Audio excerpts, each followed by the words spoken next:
projeto desta semana é sobre direito à felicidade. O curso aborda as perspectivas filosóficas, a origem política, o direito comparado e a dogmática da felicidade no Brasil. As aulas são com Saul Tourinho, advogado e doutor em Direito Constitucional. Olá pessoal, estamos hoje dando início a esse curso aqui no Saber Direito. Vamos falar sobre o direito à felicidade. Isso mesmo, um tema que inicialmente se mostra abstrato, de difícil mensuração. Um tema que parece inicialmente complicado de trazer para a vida prática, de trazer para a lida de todos nós que estamos envolvidos com o direito constitucional e mesmo com o direito brasileiro lato sensu, mas que não é. Nós vamos ter a oportunidade, nesse curso, no Saber Direito, de termos 5 aulas. São 5 encontros, 5 oportunidades para tratar com vocês de nuances diferentes, nuances variadas, desse tema que eu acho verdadeiramente fascinante. Ele, o direito à felicidade. Hoje, especialmente, nós vamos começar com as perspectivas filosóficas do direito à felicidade. Não há como se debruçar num estudo aprofundado, num estudo criterioso sobre o direito à felicidade, sem fazer uma necessária escala, uma necessária parada nesses mistérios da filosofia. É que a filosofia, em sua busca incessante pelo sentido da vida, sempre se dedicou a tentar descobrir o que seria a felicidade. Que tipo de bem é esse? Qual a sua essência? Como conseguir? Como alcançar? E aí sim, nós temos um verdadeiro manancial. Nós temos filósofos os mais eruditos, trazendo para nós verdadeiras aulas, lições de sabedoria a respeito do que seria felicidade. Portanto, a aula de hoje, pessoal, a aula de hoje vai tratar das perspectivas filosóficas do direito à felicidade.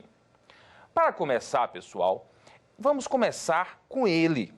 Vamos começar com Sócrates. Sócrates que no século V antes de Cristo promoveu uma revolução na filosofia. Deu um giro filosófico extraordinário. A partir do momento que na Grécia introduziu o que hoje nós chamamos de eudaimonia. Essa ideia do sumo bem ou do sumo bone. A noção de que o sentido da vida está em tentar alcançar aquilo que para nós pode ser a felicidade. Quando Sócrates promove esse giro, promove essa inovação, Sócrates dirige o seu raciocínio para a reflexão, para a sabedoria. Portanto, se eu fosse você, acompanhando hoje a aula, o curso Direito à Felicidade, na primeira aula, perspectivas filosóficas, eu colocaria uma primeira anotação. Uma primeira anotação, que Sócrates, no século V a.C., promove uma introdução que seria revolucionária, apresenta aquilo que os gregos chamavam de eudaimonia e que, a partir daí, associa a felicidade à reflexão. Associa a felicidade à busca da sabedoria. Desde então, estamos nós aqui, cruzando o tempo, riscando os horizontes, atravessando continentes, dedicados a decifrar os mistérios da felicidade. Esse tema nunca mais nos abandonou. E esse tema jamais se dissociou do constitucionalismo. Feita essa anotação necessária, pessoal, em relação a Sócrates, nessa aula inicial sobre as perspectivas filosóficas do direito à felicidade, vamos então para o nosso segundo personagem. Vamos para ele, Platão. Isso mesmo, pessoal. Platão. Platão que no seu personagem, Sócrates, confronta Cállicles, no Górgias, a respeito da felicidade. E que apresenta uma obra seminal, pessoal. Obra seminal que precisa ser consultada nessa aula, O Banquete, no qual é travado um duro debate sobre a justiça e a felicidade. Aqui nós temos Platão apresentando uma associação quanto à justiça ligada à felicidade. E nesse momento, pessoal, aparece uma crítica contundente a Platão. Uma crítica feita por Karl Popper. Popper apresenta na sua obra A Sociedade Aberta e Seus Inimigos, uma crítica contundente à acepção filosófica de Platão quanto à felicidade. É que para Popper, a ideia de Platão de felicidade se assemelhava à ideia de Platão de justiça. Uma ideia, segundo Popper, conservadora. Uma ideia, segundo Popper, autoritária. Uma ideia, segundo Popper, que partia e assumia como premissa necessária o raciocínio segundo o qual a nossa sociedade é feita por classes imutáveis, sem mobilidade. A nossa sociedade é feita por castas inamovíveis. É porque Platão apresentava o raciocínio de uma sociedade de classes na qual o senhor nasceria senhor e morreria senhor. E que o escravo nasceria escravo e morreria escravo. É exatamente nesse ponto que Popper faz uma crítica dura, uma crítica contundente a Platão. E diz, olha, a associação que Platão faz com felicidade e justiça, ela de alguma maneira apresenta um elemento importante para a sociedade, porque dirige a expectativa de vida para esse ideal político, esse sentimento, que é essencialmente humano e que é bom. Mas não nos esqueçamos, Platão acredita numa sociedade de castas, Platão acredita numa sociedade inamovível, Platão acredita numa sociedade de classes e isso, de alguma forma, pode corromper a ideia de felicidade em Platão. Bom, pessoal, vocês anotaram para começar Sócrates. Na sequência, vocês passaram para Platão. E agora nós vamos para ele, que eu acho o mais erudito, que trouxe um pensamento mais refinado, sofisticado e poderoso sobre a felicidade. Aristóteles. Isso mesmo, pessoal. Aristóteles. Consultem a obra Ética a Nicômano. Livro essencial. E por que Aristóteles é tão importante para o nosso curso de Direito à Felicidade?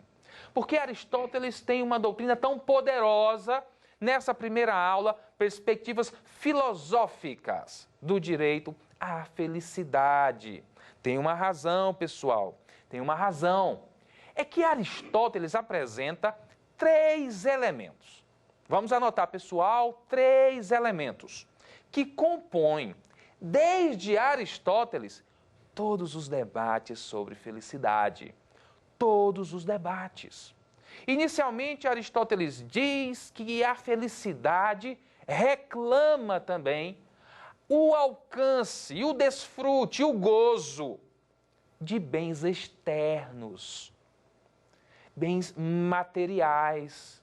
Isso é fundamental, principalmente para nós brasileiros, que adotamos com a Constituição Federal de 1988, um constitucionalismo eminentemente social, que trouxemos no texto da Constituição de 1988, especialmente no artigo 6º, a ideia de direitos sociais como a saúde, a ideia de direitos sociais como a educação, a ideia de direitos sociais como a moradia, a ideia de direitos sociais como a alimentação.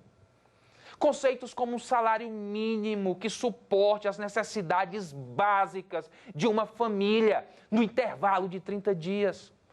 Todas essas exortações sociais que foram contempladas pela Constituição Federal de 1988 são bens externos, necessários à consecução do direito à felicidade, já pensado. Daí eu dizer da sua sabedoria, daí eu elogiar o seu tirocínio, já pensado por Aristóteles. Na sequência, Aristóteles também faz uma distinção pessoal essencial. Aristóteles apresenta uma distinção entre a qualidade dos prazeres. Isso é fundamental porque, para Aristóteles, pessoal, para Aristóteles nós temos, evidentemente, esse duelo clássico, perene, eterno, que atravessou o tempo entre dor e prazer. Dor de um lado, prazer do outro. E Aristóteles então diz, olha, mas esse prazer, ele tem suas distinções. Há muito que se chama de prazer, que na verdade não é prazer, é vício. E sendo vício, nós não podemos celebrá-los. Sendo vícios, nós não podemos constituir um projeto de vida coletiva sustentada nessa deturpação do prazer. E aqui Aristóteles promove uma distinção essencial, a distinção sobre a qualidade dos prazeres. No final dessa aula, pessoal, quando estivermos falando sobre John Stuart Mill e o utilitarismo, nós vamos ver como o raciocínio de Aristóteles foi poderoso. Portanto, Aristóteles promove a primeira distinção ao dizer, olha, a felicidade carece de bens externos. E aqui abre-se espaço para o que nós chamamos de direitos sociais. Quando ele fala, olha, os prazeres se distinguem em qualidade. E aqui abre espaço para o que Stuart Mill, na sequência, já no século XVIII, chamava de prazeres sádicos, que Aristóteles chama de vícios. E o constitucionalismo contemporâneo chama de dignidade da pessoa humana. E vedação, portanto, a esse caráter vicioso dos prazeres, vedação, portanto, aos prazeres sádicos. E a última contribuição, pessoal. Vamos tomar nota. Estamos hoje aqui fazendo um passeio filosófico, apresentando o direito à felicidade. Vamos agora para o último elemento de Aristóteles. O derradeiro elemento é quando Aristóteles, já tratando na sua obra a respeito da figura da cidade-estado. A cidade-estado, também discorrendo não só em Ética Nicômaco, como em A República, ele fala que a cidade-estado precisa ser compreendida quando passa por uma investigação quanto à sua felicidade como uma pluralidade. Ele enxerga uma distinção entre aquilo que é uma felicidade coletiva, geral da cidade-estado, e a felicidade individual de cada integrante da cidade-estado. Aristóteles aqui introduz algo que é clássico, algo que é imortal e que está presente no constitucionalismo contemporâneo. Nada mais é do que a ideia de diversidade, a ideia de pluralismo, a ideia de que há sempre um projeto coletivo de unidade, normalmente estabelecido por meio da Constituição, conduzido sempre no escopo de um amplo projeto de nação, mas que esse projeto de unidade inerente à nação, que nos motiva quanto o nosso patriotismo, esse ideal, esse elemento, ele se desdobra em nossas individualidades. Ele se desdobra no pluralismo que também nos une. Ele se desdobra no que chamamos, também no constitucionalismo moderno, de diversidade. É o que consta, por exemplo, no preâmbulo da Constituição da África do Sul. Todos nós temos de viver unidos em nossa diversidade. A Constituição brasileira fez uma opção diferente. Ela fala sobre pluralismo, notadamente o pluralismo político, como sendo um dos fundamentos da nossa República. Temos aqui, portanto, a razão pela qual Aristóteles foi tão importante, pessoal. Falamos então de Sócrates. Na sequência passamos a Platão. Ultrapassamos agora Aristóteles. E vamos seguir. Vamos seguir falando agora dele. Que filósofo influente para a felicidade, hein? Que filósofo monumental para a felicidade, pessoal. Epicuro, ele mesmo.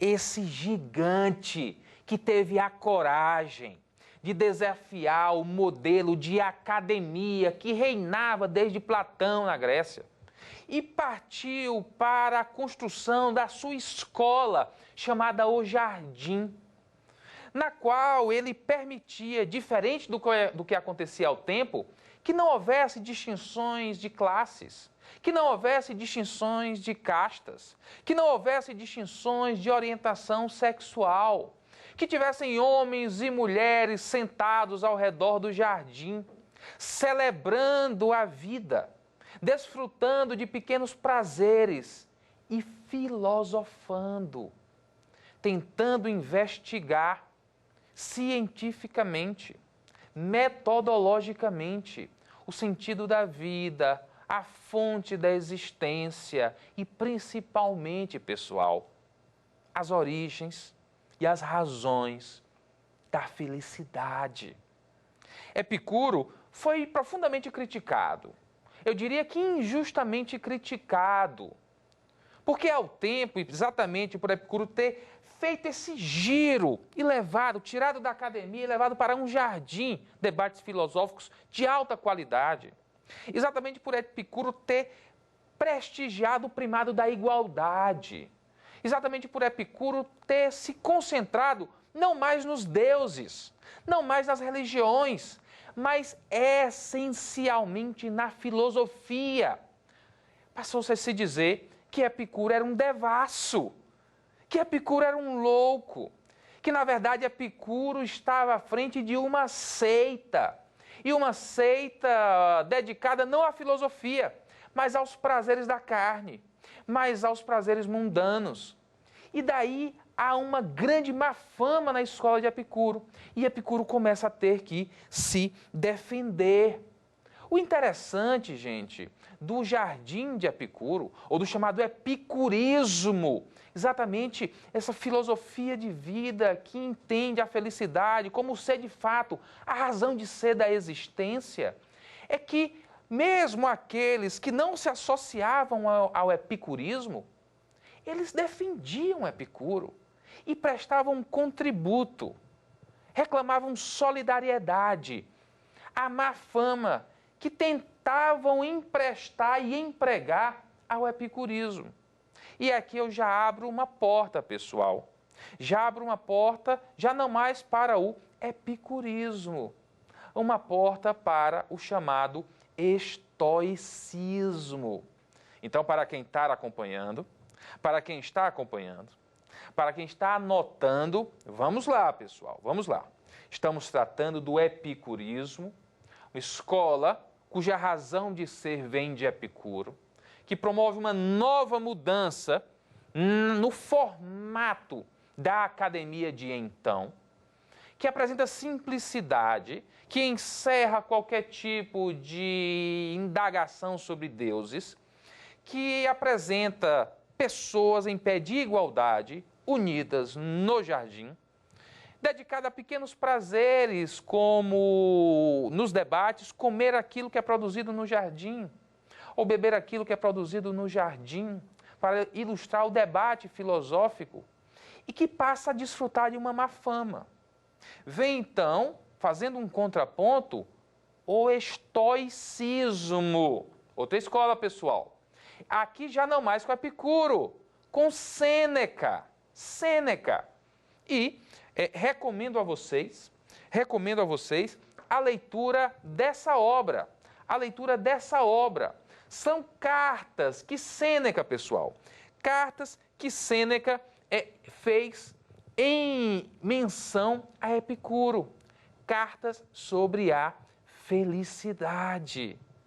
E são documentos belíssimos que mostram Sêneca, um estoico, fazendo a defesa da honra de Epicuro.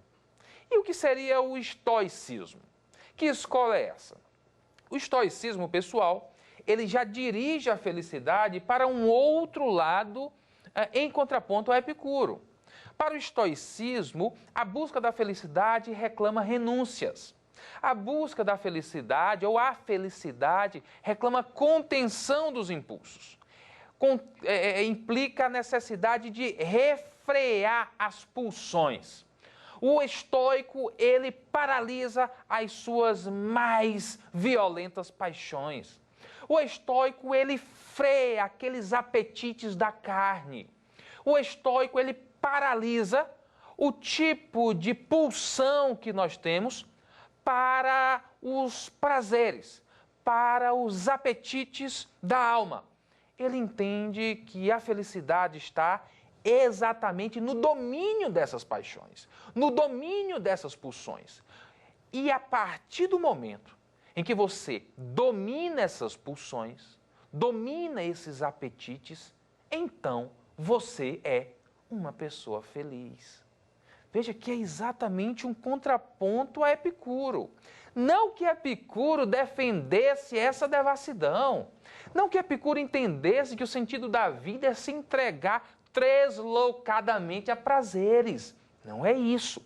Mas Epicuro reconhecia como fonte de felicidade o prazer e entendia que, conquanto você não prejudicasse terceiros, esse prazer era legítimo. Sêneca, o estoico, já iria dizer: talvez você deva refrear esse instinto. Então nós temos aqui ponto e contraponto. Epicurismo e estoicismo.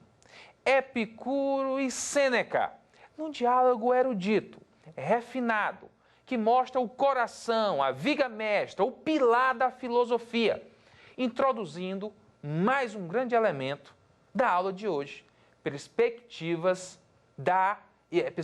filosóficas da felicidade, pessoal. Muito bem, vamos lá, não vamos perder o ritmo, não vamos reduzir o passo. Vamos falar agora, pessoal, de outros 3 filósofos. Nós começamos a nos dirigir para a metade dessa primeira aula. Eu vou falar com vocês brevemente sobre 3 filósofos. E tendo falado sobre esses 3 filósofos, nós vamos marchar para o final da nossa aula tratando sobre o utilitarismo, ok? Então vamos nos organizar mentalmente a respeito do encontro de hoje, pessoal. Hoje nós estamos falando sobre as perspectivas filosóficas da felicidade. No nosso curso Direito à Felicidade, aqui no Saber Direito. Inicialmente nós falamos do clássico, da origem, da essência dessa jornada filosófica da felicidade, tratando de Sócrates, passando por Platão, culminando com Aristóteles, mostrando ponto e contraponto de Epicuro e Sêneca, epicurismo e estoicismo. E agora ficamos com 3 grandes nomes que também se debruçaram sobre a felicidade. Quem são eles, pessoal? Quem são eles? Primeiro, John Locke. John Locke. Na sequência, Immanuel Kant. E para encerrar, Nietzsche. Ele mesmo, Nietzsche. Vamos lá. Pessoal, olha, vamos aqui imaginar, vamos aqui fazer um resgate na sua obra Segundo Tratado sobre o Governo. Essa é a obra, gente. Essa é a obra Segundo Tratado sobre o Governo, de John Locke. John Locke é muito importante porque nós, na próxima aula, no nosso segundo encontro, na aula de número 2 do curso Direito à Felicidade, nós vamos tratar a respeito do esforço histórico do direito à felicidade. E nele, vamos fazer um pit stop necessário, pessoal, na Declaração de Independência dos Estados Unidos. E lá falaremos sobre Thomas Jefferson. E quando falarmos sobre Thomas Jefferson, o que é que nós vamos fazer, pessoal? Quando estivermos falando sobre Thomas Jefferson, nós iremos perceber que Thomas Jefferson tanto fazia menção a Epicuro, e agora vocês estão devidamente apresentados, como também reputava uma das suas fontes de inspiração, John Locke.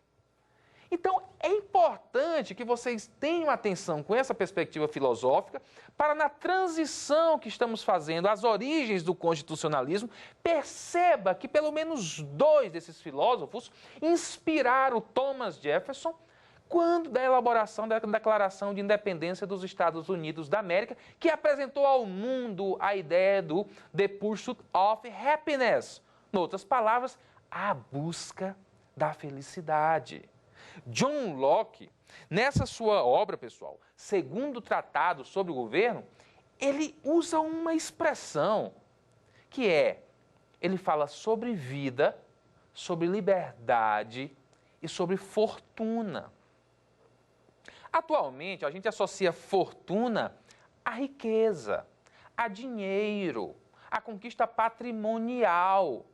Mas vocês hão de se lembrar que muitos dos nossos sábios, as pessoas mais velhas, nossos avós, nossos bisavós, emprestava à palavra fortuna o significado de sorte.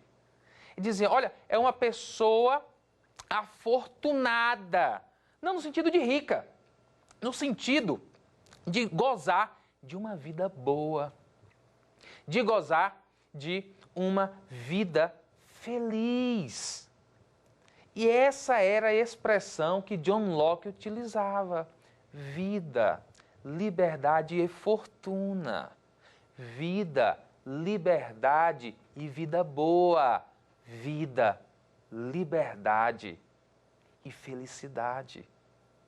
Isso volta em Thomas Jefferson, na Declaração de Independência dos Estados Unidos, quando, com o auxílio de George Mason, ao elaborar a Declaração de Independência dos Estados Unidos, depois de já ter apresentado a Declaração de Direitos da Virgínia, ele apresenta a ideia, pessoal, de vida, liberdade e busca da felicidade.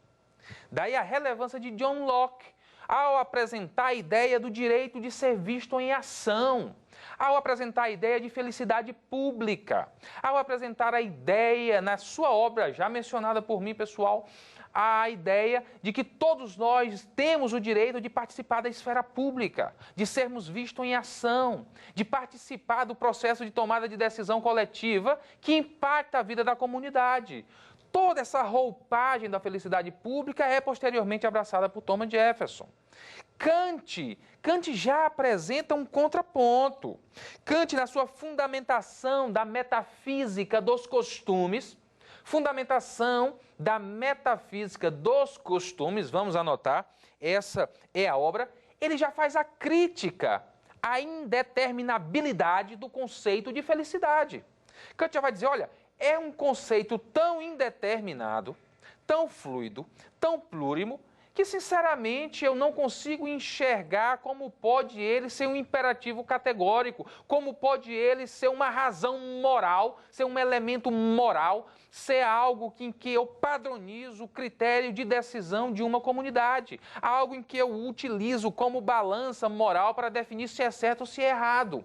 E Kant faz esse contraponto, e um contraponto inteligente, um contraponto que se repete posteriormente nos críticos do utilitarismo. Então, não é que nós tenhamos que ser indiferentes à contribuição de Kant. Kant é um gigante, claro. Kant emprestou ao mundo exatamente o elemento trabalhado na contemporaneidade que faz com que o direito à felicidade não possa oprimir minorias, não possa esmagar o indivíduo isolado, que é a ideia de dignidade da pessoa humana, que eu compreendo em sua raiz aristotélica, mas que é claro que Kant prestou seu contributo monumental nesse particular, ao firmar a premissa e reiterar de que o ser humano não é meio para nada, mas um fim em si mesmo, que todos somos merecedores de igual consideração e respeito e que temos um valor intrínseco. Todavia, na parte da felicidade, o registro é que Kant faz um contraponto. Kant critica a indeterminabilidade do conceito.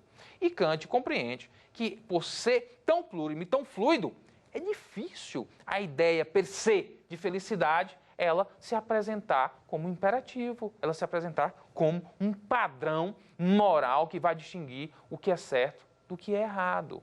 E voltamos agora com Nietzsche. Vamos encerrar com Nietzsche antes de entrarmos no utilitarismo, que é o ápice, o cume dessa primeira aula, perspectivas filosóficas do direito à felicidade. Começamos tratando com Sócrates, cruzamos o tempo, chegamos agora a Nietzsche. Na sequência, vamos para a parte final da nossa aula. Vamos falar sobre o utilitarismo, especialmente com Jeremy Bentham e John Stuart Mill. Muito bem, pessoal. Nietzsche. Nietzsche tem uma obra que, não só essa obra, mas a obra que trabalho melhor na aula de hoje, que se dedica em mais de uma oportunidade à felicidade. Estamos aqui com essa obra de Nietzsche, Humano, demasiado humano. Um livrinho extraordinário, publicado pela Companhia das Letras, numa edição de bolso, em que, na página 19, veja o que Nietzsche já falava, já criticava. Portanto, essa crítica à metodologia científica e o grau de cientificidade do direito à felicidade não é de hoje, não é uma crítica nova, não é algo que nós que deve nos intimidar, que deve nos meter medo. Qualquer um que se lança nesse mar sempre revolto da investigação científica deve submeter sua hipótese a testes, testar de novo e deve insistir. A insistência integra necessariamente o método científico. Estou fazendo essa nota de rodapé para introduzir esse pensamento de Nietzsche numa crítica quanto às incursões, quanto à felicidade. O que Nietzsche disse aqui na página 19 da sua obra Humano, Demasiado Humano? Nietzsche fala: a filosofia se divorciou da ciência ao indagar com qual conhecimento da vida e do mundo o homem vive mais feliz. Então, Nietzsche vem à ribalta com suas críticas em relação à perspectiva filosófica da felicidade, uma perspectiva necessária, refinada, erudita e que tem resistido a mais de 2000 anos de testes insistentes. Mas Nietzsche, é bem verdade, faz os seus questionamentos. E Nietzsche traz uma acepção de felicidade, sem negá-la, mas apresenta uma nova nuance. O que é que Nietzsche fala? Nietzsche diz: olha, cá nós estamos, desde os socráticos, a questionar a felicidade, associando-a à virtude. Depois, a justiça.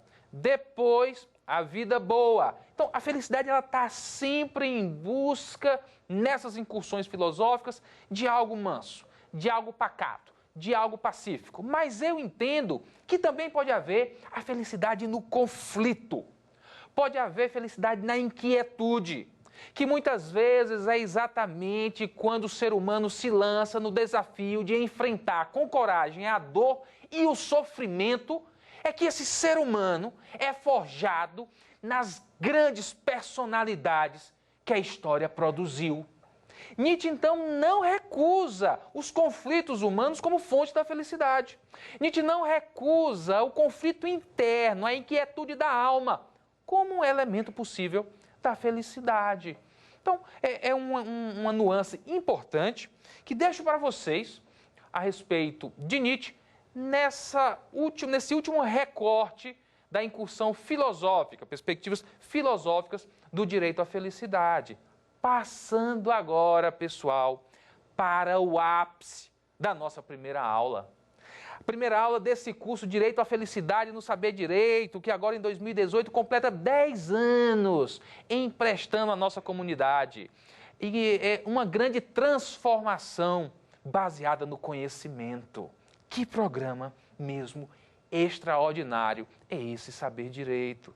Exatamente agora é que a gente fala, nessa primeira aula, no curso Direito à Felicidade, do utilitarismo.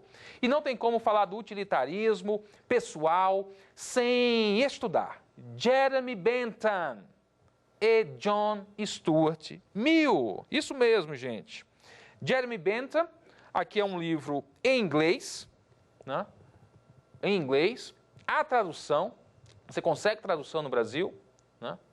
Utilitarismo e outras questões. Utilitarianism and other essays. Utilitarismo e outras questões. Jeremy Bentham, no século XVIII, apresenta para a sociedade o chamado princípio da felicidade maior. O The Principle of the Greatest Happiness. O princípio da felicidade maior. E o que é que o princípio da felicidade maior tenta apresentar à sociedade como eixo de toda decisão, pública ou privada, que for ser tomada por alguém? Que toda vez que se for tomar uma decisão, você deve tentar fazer um juízo de valor que amplie a quantidade dos prazeres, tanto quanto possível, para o maior número de pessoas e reduza a dor e o sofrimento, a quantidade de dor e sofrimento, para o maior número de pessoas, tanto quanto possível. É um princípio. Aqui, Jeremy Bentham apresenta à sociedade, à comunidade do seu tempo, e Jeremy Bentham não era um filósofo. Jeremy Bentham não apresenta essa incursão filosófica que nós tivemos. Jeremy Bentham não vai atrás de Sócrates, de Platão, de Aristóteles, de Locke, de Kant, de Nietzsche, de Epicuro, de Sêneca. Ele não faz essa incursão nos clássicos. Ele se apresenta como um reformista social. Uma pessoa que vê uma instituição, ele era um advogado, se sentiu frustrado quando viu a aplicação da lei na prática e se autodenominou um reformista social. Ele vê uma instituição e traça, então, um desenho institucional que, segundo a sua ótica, guiado pelo princípio da felicidade maior, aperfeiçoaria o funcionamento da instituição por auxiliá-la a concretizar o princípio da felicidade maior. Ele fez projetos de reforma do sistema prisional. Ele fez projetos voltados para a mendicância. Ele apresentou propostas de leis de proteção aos animais. Jeremy Bentham tinha esse tirocínio, um reformador social e que se guiava pela ideia de que é possível, em qualquer decisão, ampliar a quantidade de felicidade e reduzir a quantidade de prazer para todos os envolvidos. O princípio da felicidade maior. Acontece que Jeremy Bentham, tão logo apresenta a sua ideia, a sua proposta, a partir daí ele é fortemente criticado, duramente criticado. E as críticas giram em torno basicamente de 3 pontos. Primeiro, que se chama as comparações interpessoais.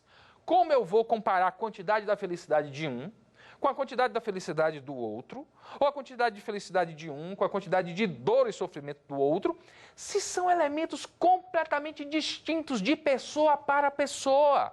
Essas comparações interpessoais são impossíveis. Eu não consigo colocar uma espécie de algoritmo, uma fórmula, um cálculo que amplie a quantidade de felicidade e reduza a quantidade de prazer quando as comparações interpessoais são tão distintas. Foi a primeira crítica feita a Jeremy Bentham. E persistiram nas críticas. Segunda crítica a Bentham, o fenômeno da adaptação. Qual é o fenômeno da adaptação? Segundo os críticos, já direi o nome de todos eles, a adaptação faz com que uma pessoa possa ser submetida a uma grande dor, a um grande sofrimento, por um longo período, e com essa projeção do tempo, essa pessoa se adapta. A pessoa se adapta àquela dor. Ela é um pobre camponês. Ela é alguém que tem uma vida de sofrimento. E que, com o passar do tempo, termina numa legítima defesa, numa reação inconsciente, numa reação automática, se adaptando àquela situação. Ela se reconhece como um pobre diabo. Ela se reconhece como alguém que não tem o direito de ser feliz. E essa adaptação, ela é uma adaptação profundamente perversa. E aqui, quando questionada se é feliz, pode dizer que é. E no cálculo quantitativo de Bentham, essa pessoa, por pior que fosse a vida que levasse, contanto que se dissesse feliz, seria computada como um elemento que ampliou a felicidade da maioria. Você poderia fazer esse exercício com os escravos. Você poderia fazer exercício com todo e qualquer grupo vulnerável ou minoria submetido à injustiça e à crueldade. E aqui, pelos críticos, Bentham apresentaria em seu raciocínio uma falha grave. E a última crítica é que a ideia do princípio da felicidade maior pode ser muito cruel com o indivíduo isolado.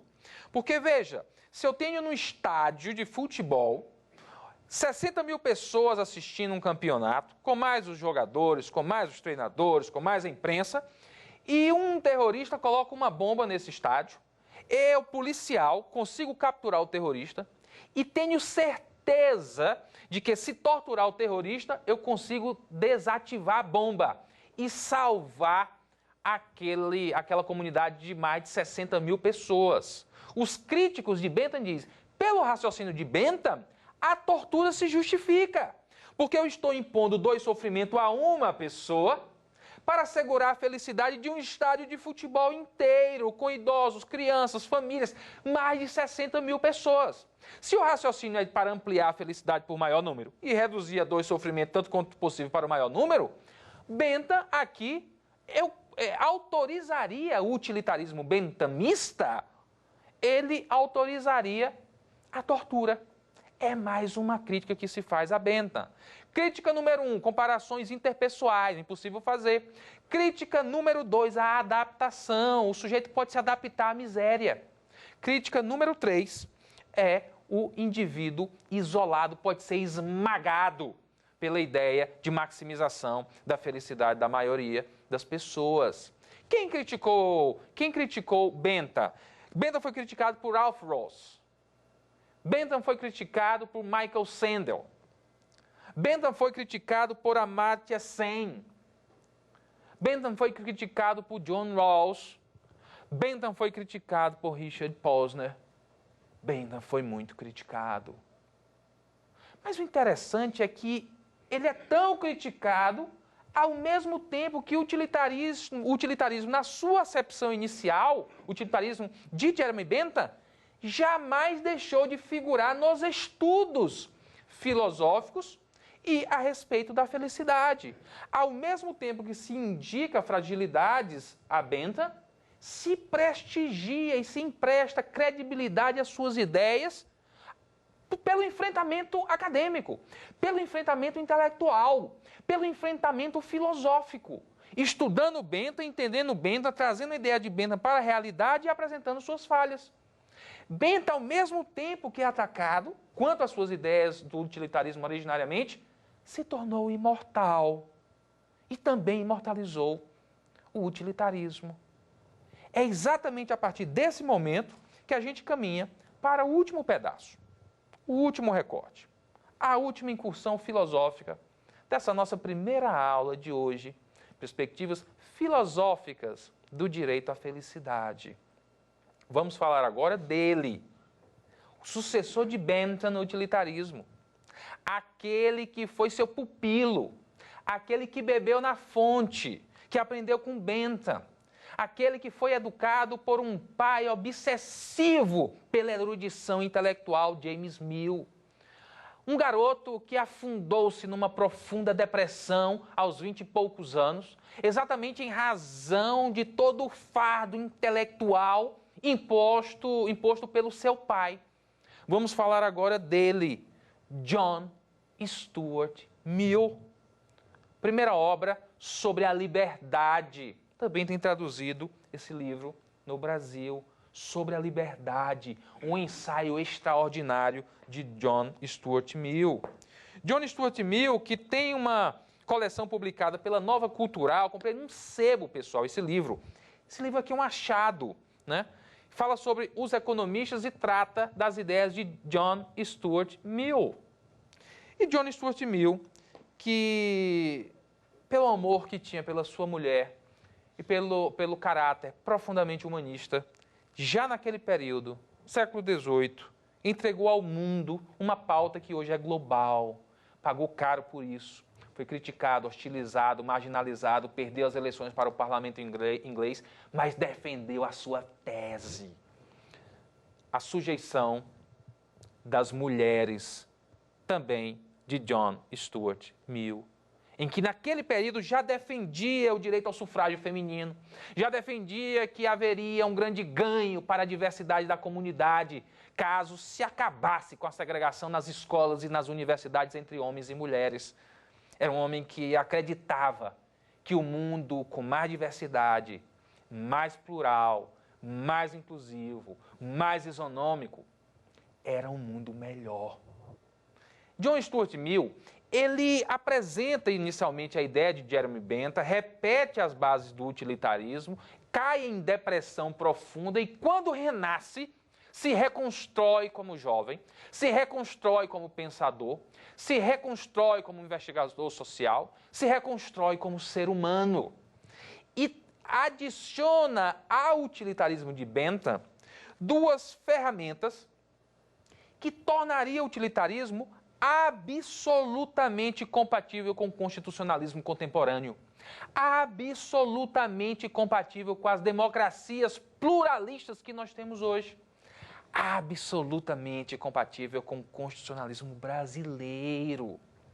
É que John Stuart Mill aponta como equívoco de Bentham o fato de Bentham não ter ido à fonte, não ter recorrido aos clássicos, não ter investigado Aristóteles, por exemplo, e ter apresentado um conceito do princípio da felicidade maior, um conceito que olhou simplesmente para a quantidade, quase que num hedonismo quantitativo.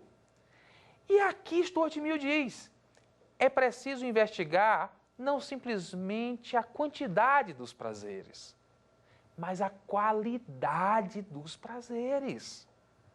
E aqui John Stuart Mill diz, há muitos homens que, quando indagados, sentem sinceramente prazer em humilhar as suas esposas, em subjugar suas mulheres, em oprimi-las, em diminuí-las.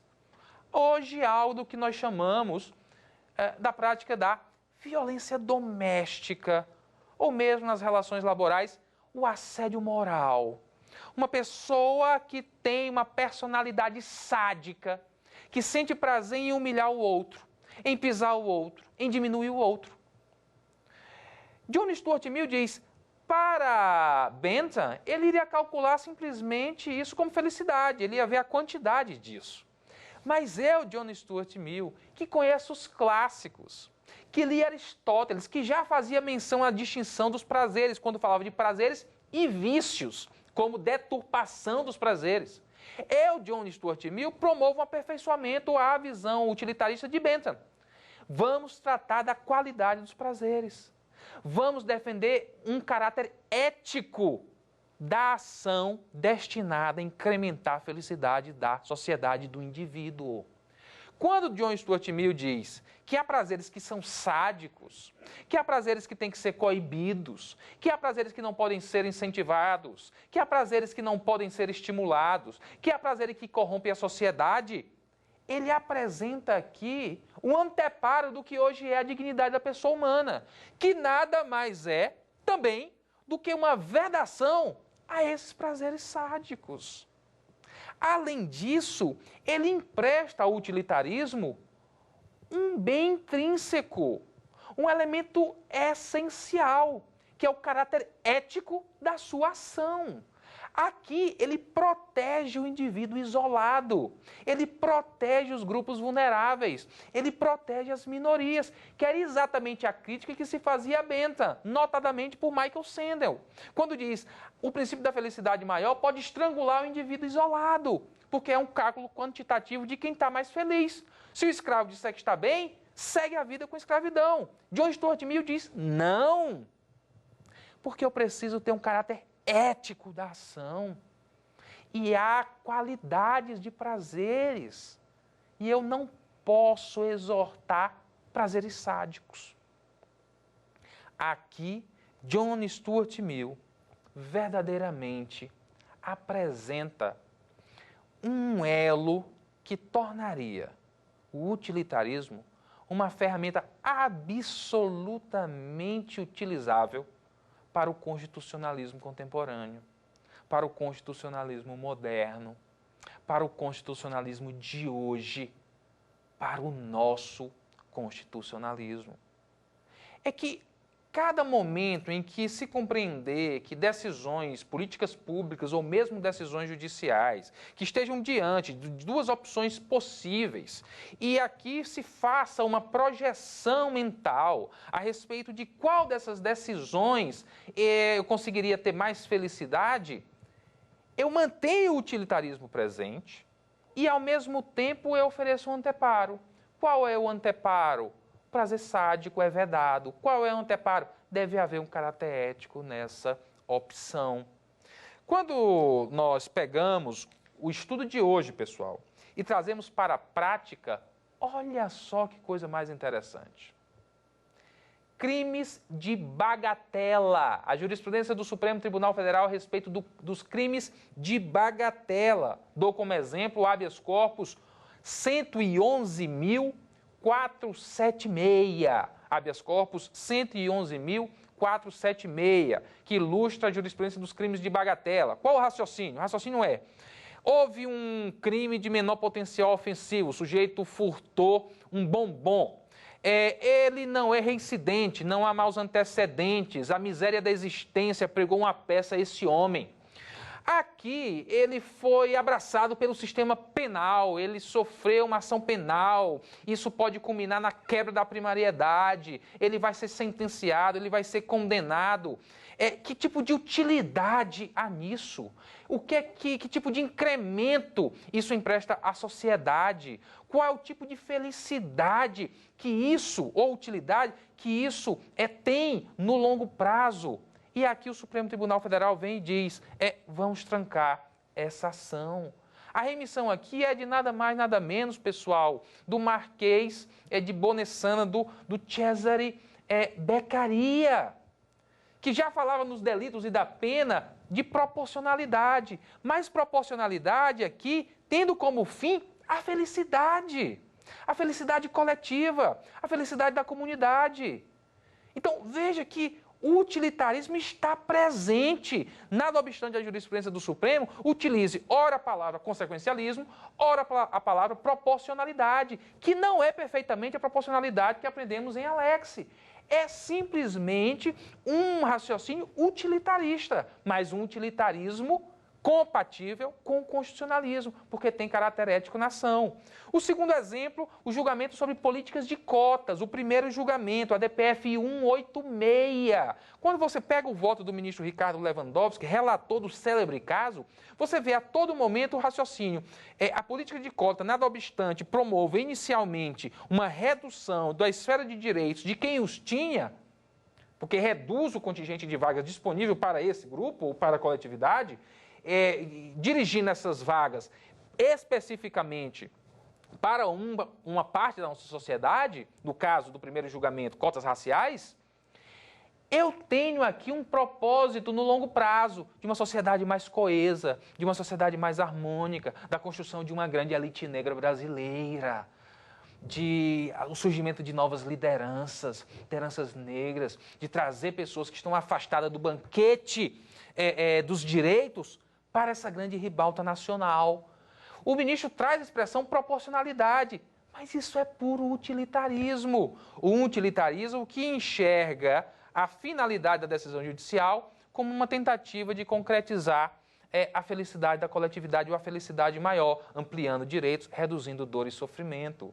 Por último, pessoal, já encerrando, vejam a DPF 132, União Afetiva, e a ADI 4277, ADI 4277, a DPF 132, tratando das uniões homoafetivas. O que o Supremo definiu? E ali é uma passagem. Num dado momento, o ministro Carlos Aires Brito, relator do célere julgamento, diz, olha, com a união afetiva, eu não estou tomando direito de ninguém.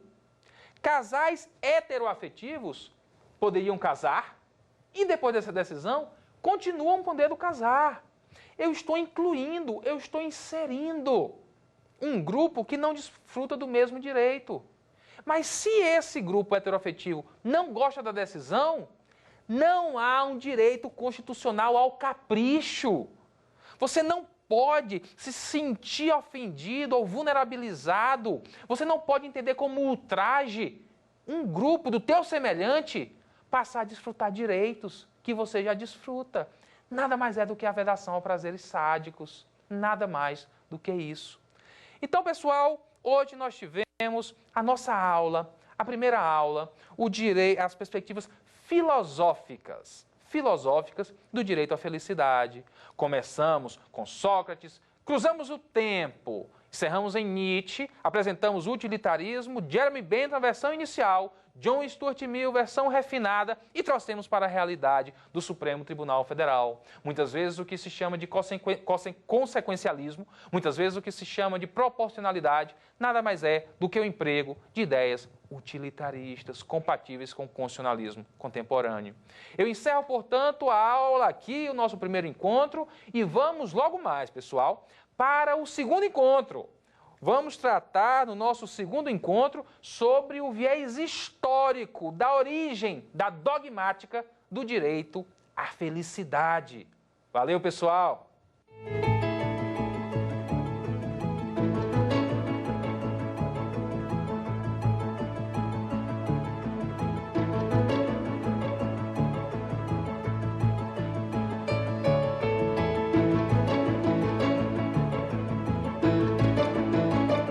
Gostou das aulas? Qual tema você quer estudar aqui?